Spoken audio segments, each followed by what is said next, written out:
ان اللہ یأمر بالعدل والاحسان وایتاء ذی القربى وینہی عن الفحشاء والمنکر والبغی یعظکم لعلکم تذکرون۔ بڑی خوبصورت آیت ہے۔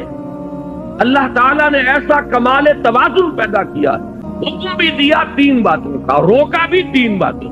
عجیب حسن ہے، ذرا غور کیجئے اس کے حسن توازن ہی میں سارا حسن ہوتا ہے۔ دو چیزیں ہیں، اگر آپ نے توازن ڈسٹرب کر دیا اس میں حسن باقی نہیں رہے گا۔ ان اللہ یامر بالعدل والاحسان وایتاء ذی القربى، اللہ حکم دیتا ہے عدل کا، احسان کا اور قرابت داروں کا حق ادا کرنے۔ میں چونکہ اس وقت درس نہیں دے رہا ہوں ان آیات کا، مقصود صرف یہ ہے کہ آپ کے پیش نظر رہے کہ امر اور نہی یہ دونوں ساتھ ساتھ، اور اس میں یہاں توازن اللہ نے اس درجے کیا ہے کہ تین ہی چیزیں مقابل میں لایا۔ وَيَنْهَا عَنِ الْفَحْشَاءِ وَالْمُنْكَرِ وَالْبَغْيِ يَعِظُكُمْ لَعَلَّكُمْ تَذَكَّرُونَ۔ اللہ بھی نیکیوں کا حکم دیتا ہے تو بدیوں سے روکتا بھی، ورنہ اگر وہ فلسفہ درست ہوتا کہ محض نیکی کی تلقین سے بدی خود و خود کافور ہو جائے گی تو بدی کی نشاندہی کر کے اس سے روکنے کی اضافی طور پر ضرورت نہیں۔ آگے چلیے، نمبر 2، تقاضائے فطرت و حکمت۔ یہاں میں نے سورہ لقمان کی آیت لی ہے۔ حضرت لقمان کے بارے میں آپ حضرات کے علم میں ہوگا، نہ وہ نبی تھے نہ کسی نبی کے امتی تھے، سلیم العقل سلیم الفطرت انسان، حکیم اور دانا انسان۔ انہوں نے اپنے غور و فکر سے جو نتائج اخذ کیے ہیں وہ ہیں جو قرآن مجید نے سورہ لقمان کے دوسرے رکوع میں جو وصیتیں انہوں نے اپنے بیٹے کو کی تھی، وَإِذْ قَالَ لُقْمَانُ لِابْنِهِ وَهُوَ يَعِظُهُ يَا بُنَيَّ لَا تُشْرِكْ بِاللَّهِ، یہاں سے قرآن مجید نے حضرت لقمان کو امر بنا دیا، اس لیے کہ ان کا ذکر جب تک قرآن ہے ان کا ذکر موجود ہے، اور ہمیشہ قرآن رہے گا ان کا ذکر موجود رہے گا۔ یہ شان ہے اللہ نے اپنے اس بندے کی جو بڑھائی ہے کہ قرآن مجید میں اس طریقے سے تعین کے ساتھ یا تو رسولوں کا نام آتا ہے یا یہ کہ صحابہ میں سے حضرت زید کا ذکر خاص طور پر صحابہ جو ہے اس اعتبار سے کیا کرتے تھے کس قدر خوش قسمت ہے اس کا نام قرآن میں آیا۔ فلما قضى زید وطرها، تو یہ وطرہ منہا زید وطرہ یہ سورہ احزاب میں آیا تو لوگ رش کرتے تھے، زید تمہارا نام قرآن میں آیا۔ ایسے ہی یہ ایک حکیم اور دانا انسان۔ اب ان کی اسی لیے میں نے عنوان قائم کیا تقاضائے فطرت و حکمت۔ فطرت اور حکمت کا تقاضا یہ ہے، اب ان کی یہ آیت نوٹ کیجئے جو قرآن مجید میں ان کی بات نقل فرمائی گئی، یا بنی اقم الصلاۃ وامر بالمعروف وانہی عن المنکر واصبر علی ما اصابک ان ذلک من عزم الامور۔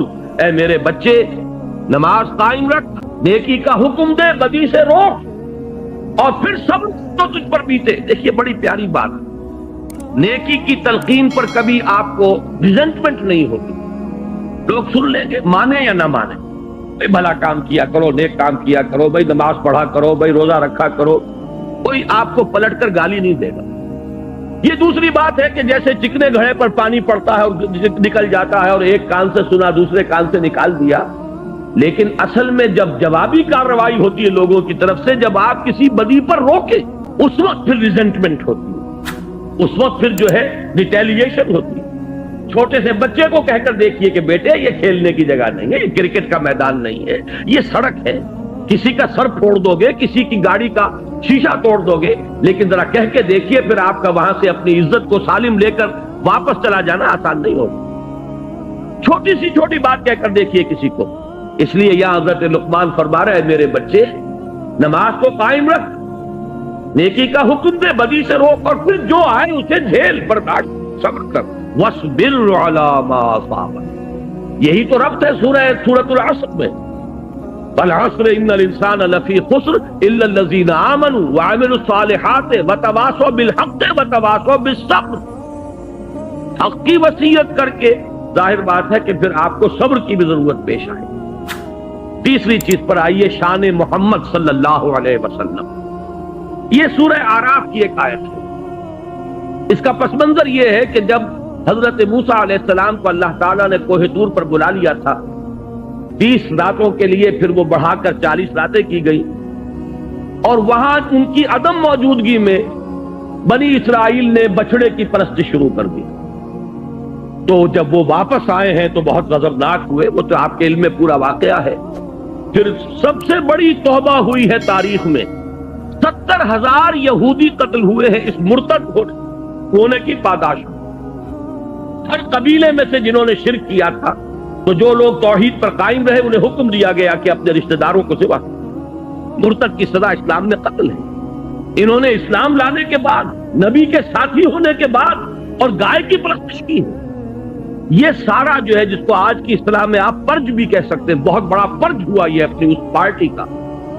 اس کے بعد کوہ طور پر وہ 70 سرکردہ لوگوں کو لے کر حاضر ہوئے، دعا کی پروردگار ہم سے خطا ہو گئی ہے، معاف فرما دے اور ہمارے لیے رحمت کا فیصلہ فرما دے۔ اس کا جواب دیا گیا کہ ایک تو میری رحمت عام ہے، وہ تو ہر شے کے ساتھ ہے، رحمتی وسعت کل شے۔ ایک میری خاص رحمت ہے جو میں نے لکھ دی ہے اپنے ان بندوں کے لیے جو میرے رسول نبی امی پر ایمان لائیں گے صلی اللہ علیہ وسلم۔ یہ سورہ اعراف کی آیت نمبر 157 ہے۔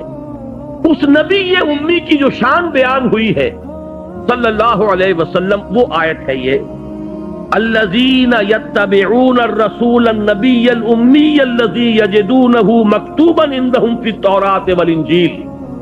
وہ لوگ کہ جو پیروی کریں گے میرے رسول نبی امی کی، جس کو وہ دیکھیں گے، موجود پائیں گے لکھا ہوا اپنے پاس تورات اور انجیل میں، یعنی جن کی پیشین گوئیاں درج ہوں گی۔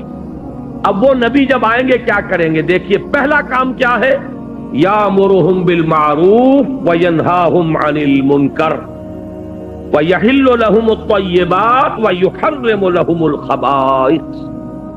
نبی جب آئیں گے میرے نبی امی، میرے رسول نبی امی صلی اللہ علیہ وسلم، کیا کریں گے؟ انہیں نیکیوں کا حکم دیں گے، بدی سے روکیں گے، ان کے لیے طیب چیزوں کو حلال ٹھہرائیں گے اور ناپاک اور گندی اور خبیث چیزوں کو حرام ٹھہرائیں گے۔ لیکن اس میں پہلی شے جو آ رہی ہے وہ کیا ہے؟ وہی گاڑی کے دونوں پہیے لازم و ملزوم، یامرہم بالمعروف وینہاہم عن المنکر۔ نمبر 4، شان صحابہ رضی اللہ تعالیٰ عنہ۔ اب آپ نے نوٹ کیا ہوگا میں درجہ بدرجہ سیڑھی اتر رہا ہوں۔ شان باری تعالیٰ سب سے اوپر، پھر وہ فطرت اللہ التی فطر الناس علیہا، اس کو انسانوں کی فطرت کو کہا گیا فطرت اللہ، اس لیے نمبر 2 پر اس کو لایا ہوں۔ نمبر 3 پر رسول صلی اللہ علیہ وسلم، نمبر 4 پر صحابہ، درجہ بدرجہ نیچے اتر رہے ہیں۔ صحابہ کی شان کیا ہے؟ سورہ توبہ کی آیت نمبر 71، والمومنون والمومنات بعضهم اولیاء بعض یامرون بالمعروف وینہون عن المنکر۔ مومن مرد اور مومن عورتیں آپس میں ایک دوسرے کے ساتھی ہیں، پشت پناہ ہیں، مددگار ہیں، حمایتی ہیں، اور ان کی شان کیا ہے؟ یامرون بالمعروف وینہون عن المنکر، نیکی کا حکم دیتے ہیں، بدی سے روکتے ہیں۔ اس کا ذرا کانورس بھی دیکھ لیجئے۔ یہ کانورس کا لفظ شاید میری عمر کے لوگوں کو یاد آیا ہو جنہوں نے انگریزی میں میٹرک میں جیومیٹری پڑھی تھی۔ ہر تھیورم کا ایک کانورس ہوتا تھا، ایک نظریہ ہے، ایک اس کا عکس ہے، تو اس کا بھی ایک عکس ہے۔ منافقین کی شان بیان ہوئی ہے، کیفیت منافقین، اسی سورہ توبہ کی آیت نمبر 67 میں، المنافقون والمنافقات بعضهم من بعض یامرون بالمنکر وینہون عن المعروف۔ لفظ دونوں یہاں بھی آ گئے۔ یہ منافق مرد اور منافق عورتیں یہ ایک دوسرے میں سے ہیں، یہ ایک دوسرے کے ساتھی ہیں، پشت پناہ ہیں، مددگار ہیں۔ وہ کیا کرتے ہیں؟ وہ نیکی سے روکتے ہیں اور بدی کا حکم دیتے ہیں۔ یہاں میں ذرا ایک حدیث بھی آپ کو سنا دوں۔ ایک مرتبہ حضور نے صحابہ کرام سے فرمایا، تم لوگوں کا کیا حال ہوگا؟ کیف انتم اذ لا تأمرون بالمعروف ولا تنہون عن المنکر؟ کیا حال ہو جائے گا مسلمانوں تمہارا جب تم نیکی کا حکم دینا چھوڑ دو گے اور بدی سے روکنا چھوڑ دو گے؟ صحابہ حیران ہوئے، ان کے لیے تو یہ ناقابل قیاس، ناقابل گمان بات۔ انہوں نے کہا وَقَائِنٌ ذَلِكَ یا رسول اللہ، انہوں نے حیرت کے ساتھ کہا ہے اللہ کے رسول کیا ایسا ہونے والا ہے؟ آپ نے فرمایا بل اشد من ذلک سیکون، تم اسی پر حیران ہو رہے ہو میرے صحابہ، اس سے بھی زیادہ شدید کیفیت پیدا ہو جائے۔ اب وہ حیران ہوئے، وہ کیا ہوگی؟ فرمایا تامرون بالمنکر فتنہون عن المعروف، وہ دور بھی آ جائے گا کہ تم منکر کا حکم دو گے اور بدی کا حکم دو گے اور نیکی سے روکو. یہ وہ شان ہے منافقین کی کیفیت. گویا کہ حضور نے فرمایا ایک وقت آئے گا میری امت میں یہ نفاق عام ہو جائے. آج آپ کا معاشرہ وہی ہے. نیکی کے راستے پر چلنا بہت مشکل, بدی کے راستے کھلے ہیں, کشادہ ہیں, کوئی ریزسٹنس ہے ہی نہیں. کوئی نوجوان ذرا داڑھی رکھ لے, تمام رشتہ دار, اعزاء, قریب, والدین وہ اس کے سر کو اس پر سوار ہو جائیں. انہوں نے کیا کیا؟ ذرا گھر میں کوئی شرعی پردہ کر کے نافذ کر کے دیکھیے.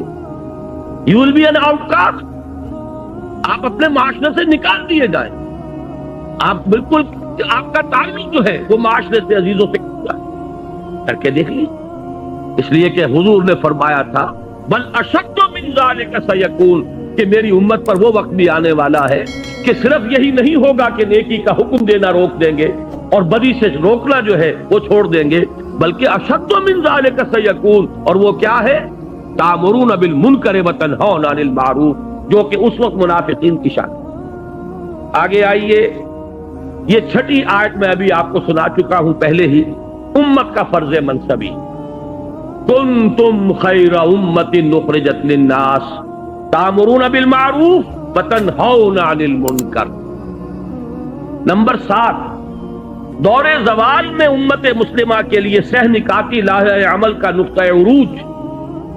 یہ 3 آیات جو یہاں درج ہیں, میں نے ایک تقریر کی تھی آپ کے اسی شہر کراچی میں ایک مسجد میں آج سے 4 سال قبل. اس پر مفصل خطاب ان 3 آیات کی روشنی میں ایک لائحہ عمل کیا کرے اس حال میں, کس طریقے سے صورتحال تبدیل ہو. قرآن مجید تو ہمیشہ کے لیے ہدایت اور رہنمائی ہے. اس نے اس دور کے لیے بھی ہدایت دی ہے, بعد والے دور کے لیے بھی ہدایت دی. اس دور زوال میں اگر یہاں سے اب اوپر اٹھنے کے لیے آپ کو لائحہ عمل درکار ہے تو بھی رجوع کیجئے قرآن کی طرف. قرآن مجید نے ان 3 آیات میں سورہ آل عمران کی آیات 102, 103, 104 ایک سہ نکاتی لائحہ عمل دیا ہے, جس میں آخری بات وہ ہے جو ابھی میں نے آیت آپ کو سنائی تھی, وَلْتَكُمْ مِنْكُمْ أُمَّةٌ يَدْعُونَ إِلَى الْخَيْرِ وَيَأْمُرُونَ بِالْمَعْرُوفِ وَيَنْهَوْنَ عَنِ الْمُنْكَرِ وَأُولَٰئِكَ هُمُ الْمُفْلِحُونَ. پہلا نقطہ یہ ہے کہ ہر شخص تقوی اختیار کرے. دوسرا نقطہ یہ ہے کہ مل جل کر بنیان مرصوص بنو, قرآن مجید کی رسی کو مضبوطی سے تھام لو, اللہ کی رسی, وَاعْتَصِمُوا بِحَبْلِ اللَّهِ جَمِيعًا. اور تیسرا نقطہ ضربہ سلام کیا ہے اس کا؟ وَلْتَكُمْ مِنْكُمْ أُمَّةٌ يَدْعُونَ إِلَى الْخَيْرِ وَيَأْمُرُونَ بِالْمَعْرُوفِ وَيَنْهَوْنَ عَنِ الْمُنْكَرِ وَأُولَٰئِكَ هُمُ الْمُفْلِحُونَ. تم میں سے ایک جماعت تو ایسی قائم ہونی چاہیے جو یہی 3 کام کرے اور کوئی کام نہ کرے. میں یہاں پر عرض کر دوں کہ واقعہ یہ ہے کہ آج وہ بعد میں تفصیل سے گفتگو ہوگی, ہماری دینی جماعتیں بھی اپنے اصل ہدف سے ہٹ چکی ہیں. اس وَلْتَكُمْ مِنْكُمْ أُمَّةٌ اس کے کرنے کے صرف 3 کام قرآن نے بتائے, خیر کی طرف دعوت, نیکی کا حکم, بدی سے روکنا. یہ پاور پالیٹکس میں اپنے آپ کو ملوث کر لینا, کبھی کسی کا پاسنگ بن جانا, کبھی کسی کا ذمیمہ بن جانا, ادھر سے ادھر جو سیاسی اعتبار سے لڑکتے رہے ہیں, یہ در حقیقت اپنے اصل ہدف سے ہٹ جانے کی بنا پر وہ تیر نیم کش جس کا نہ ہو کوئی ہدف. اپنے اصل ہدف سے, ہمارے یہ جو لائحہ عمل کا جو ہدف ہے اس سے ہٹ چکے ہیں. بہرحال اس کے ضمن میں عرض کر دوں کہ وہ جو میں نے تقریر کی تھی, وہ بھائی جمیل الرحمان صاحب, اللہ تعالیٰ انہیں صحت بھی دے اور عمر بھی دے, انہوں نے میری کتنی ہی تقریریں ہیں, بڑا مشقت طلب کام ہے یہ ٹیپ سے اتارنا, اور یہ کر رہے ہیں. کم سے کم میں سمجھتا ہوں کہ 15 برس ہو گئے ہیں انہیں یہ کام کرتے ہوئے. میری بہت سی تقریریں ایسی ہیں جو انہی کے ذریعے سے وہ کتابی شکل میں آئی. اسی کراچی میں نے ایک تقریر کی تھی اسی آیت کے حوالے سے جو ابھی سورہ اعراف کی ہم نے پڑھی ہے. اس میں اہل ایمان کے بارے میں فرمایا کہ وہ لوگ کیا کریں گے, الذین آمنوا بہ وعزروہ ونصروہ واتبعوا النور الذی انزل معہ اولئک هم المفلحون. ہمارے اس رسول نبی امی کو جو لوگ جو ان پر ایمان لائیں گے, ان کی تعظیم کریں گے, ان کی مدد کریں گے, اور جو نور ان کے ساتھ نازل کیا جائے گا اس کا اتباع کریں گے, وہی فلاح پانے والے ہوں گے. وہ تقریر بھی انہوں نے اتاری تھی اور وہ چھپ چکی ہے, کتنے ایڈیشن اس کے. نبی اکرم صلی اللہ علیہ وسلم سے ہمارے تعلق کی بنیادیں الحمدللہ بہت پسند کیا گیا وہ عوام میں خواص میں، اس لیے کہ ایک بالکل نقطۂ نظر سامنے آیا، یہ وہ مختلف نقطۂ نظر کہ آیا صرف درود پڑھ دینے سے حق ادا ہو گیا، یا یہ کہ عید میلاد منا لینے سے حق ادا ہو گیا حضور کا صلی اللہ علیہ وسلم، یا جلوس نکال دینے سے حق ادا ہو گیا، یا کوئی اور ذمہ داریاں ہیں ہماری نبی اکرم صلی اللہ علیہ وسلم کے بارے میں۔ اسی طرح اس تقریر کو بھی انہوں نے اتارا تھا، اور اب وہ بھی کتاب کی شکل میں شائع ہو رہی ہے، لیکن تازہ میثاق جو میں خاص طور پر حکم دے کر آیا تھا کہ اس کو جلدی سے شائع کیا جائے، اور بائی ایئر کارگو میں نے منگوایا ہے، آج اس کے نسخے باہر موجود ہیں۔ یہ کوئی 64 صفحے کا کتابچہ ہے جو اس میثاق کے اندر پورا کا پورا آ گیا، لہذا میں آج اس موضوع پر گفتگو نہیں کر رہا۔ یہ جو سہ نکاتی لائے عمل ہے، آپ میں سے ہر شخص کوشش کرے کہ اس کو میثاق کے شمارے کو لے کر جائے، اور آج ہی رات اسے پڑھ لے، انشاءاللہ وہ محسوس کرے گا کہ یہ ایک ایسی شے ہے جسے بڑے پیمانے پر مسلمانوں کے اندر عام کرنے کی ضرورت ہے۔ قرآن نے ہمیں لاہ عمل دیا ہے، اب کدھر بھٹک رہے ہیں؟ جیسے حضور صلی اللہ علیہ وسلم، مجھے غزوہ حنین کا وہ وقت یاد آ رہا ہے جب صحابہ، کیونکہ بوچھاڑ ہوئی تھی تیروں کی، بڑی سخت بوچھاڑ، جب حضور اور مسلمانوں کا لشکر جب جا رہے تھے تو ایک تنگ درے میں، پہاڑی کے درے میں سے گزر رہے تھے، اور پہاڑی کے دونوں طرف جو ہے پہاڑوں پر اس درے کے وہ کفار پہلے سے بیٹھے ہوئے تھے، اور انہوں نے جو پھر بوچھاڑ کی ہے تیروں کی تو بھگدڑ مچ گئی۔ اس وقت حضور صلی اللہ علیہ وسلم نے ایک آواز بلند کی، الیہ یا عباد اللہ، الیہ یا عباد اللہ کے بندوں کدھر جا رہے ہیں؟ آؤ میری طرف۔ میں یہ عرض کر رہا ہوں، قرآن آج پکار رہا ہے، الیہ یا عباد اللہ، آؤ میری طرف، میرے پاس پروگرام ہے، میرے پاس لائحہ عمل ہے، میرے پاس ہدایت ہے، لیکن تم نے مجھے اپنا امام بنایا ہی نہیں۔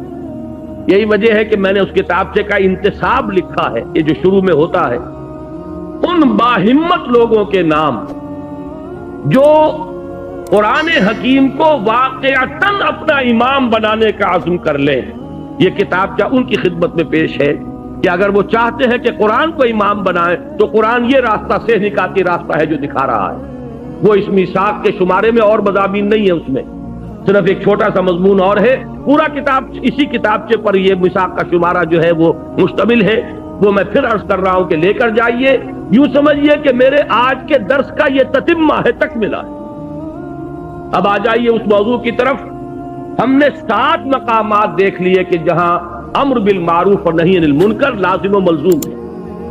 8واں یہ سورہ حج کی آیت نمبر 41 ہے، اصحاب اقتدار کا فرض عین، الذین ان مکناہم فی الارض اقاموا الصلاة وآتوا الزکاة وامروا بالمعروف ونہوا عن المنکر وللہ عاقبۃ الامور۔ وہ لوگ کہ جنہیں اگر ہم اختیار اور اقتدار اور تمکن فی الارض، حکومت عطا فرما دیں تو وہ کیا کریں گے؟ نماز قائم کریں گے، زکوٰۃ کا نظام قائم کریں گے، نیکیوں کا حکم دیں گے، بدی سے روکیں گے۔ وہی امر بالمعروف اور نہی عن المنکر، گاڑی کے دونوں پہیے۔ آخری مقام وہ ہے جو آج آپ نے آیات ابھی سنی عزیز اسد الرحمان صاحب سے، یہ ہے سرفروش اور جانباز اہل ایمان کے اوصاف کا ذروہ سنام۔ یہ آیات کاش کے پورا کا پورا درس ان 2 آیتوں پر ہوتا۔ اس کا آغاز ہوا ان اللہ اشتری من المؤمنین انفسهم واموالهم بان لهم الجنہ۔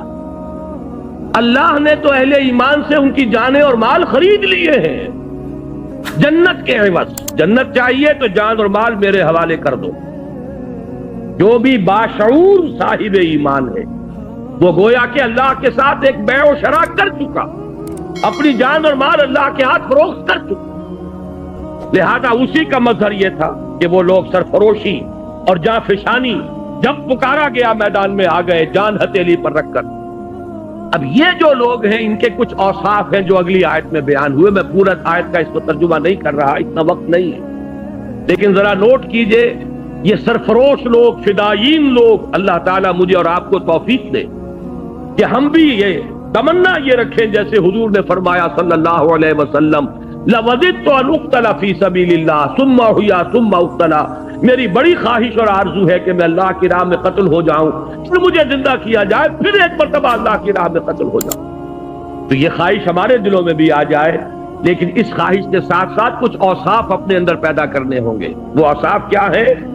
التائبون، العابدون، الحامدون، السائحون، الراکعون، الساجدون، الآمرون بالمعروف والناہون عن المنکر والحافظون لحدود اللہ وبشر المؤمنین۔ پہلا بس توبہ کرنے والے، رجوع کرنے والے، خطا ہو گئی، غلطی ہو گئی، فوراً توبہ کرے، رجوع کرے۔ عابدون، اللہ کے عبادت گزار، اس کے اطاعت شعار، اس کی بندگی کو اپنی زندگی کا اصول بنا لینے والے۔ الحامدون، اللہ کی حمد و ثنا میں مصروف رہنے والے۔ السائحون، لذات دنیاوی سے کنارہ کشی کر لینے والے۔ الراکعون، رکوع کرنے والے اللہ کی جناب میں۔ الساجدون، سجدے کرنے والے اللہ کی بارگاہ میں۔ الآمرون بالمعروف، نیکی کا حکم دینے والے۔ والناہون عن المنکر، اور بدی سے روکنے والے۔ والحافظون لحدود اللہ، اور اللہ کی حدود کی حفاظت کرنے والے۔ وبشر المؤمنین، اے نبی ایسے اہل ایمان کو بشارت دے دی، ان کی کامیابی جو ہے اس کی خوشخبری انہیں سنا دی۔ یہ ضربہ سلام ہے، اس لیے کہ یہاں پر امر بالمعروف اور نہی عن المنکر سے بھی اگلا قدم بیان کر دیا گیا۔ وہ کیا ہے؟ الحافظون لحدود اللہ۔ آپ کے ذہن میں ہوگا کہ میں انقلاب اسلامی کے مراحل کئی مرتبہ بیان ہو چکے ہیں، کتابی شکل میں بھی موجود ہے۔ آخری مرحلہ کیا ہے؟ میں نے عرض کیا ہے ڈیمونسٹریشن، میدان میں آ جانا۔ اب یہ غلط کام ہم نہیں ہونے دیں گے، نہی عن المنکر بالید، طاقت کے ساتھ کر دینا کہ یہ کام، اب تک تو ہم خوشامد کر رہے تھے، اب تک ہم کہہ رہے تھے کہ خدا کے لیے باز آ جاؤ،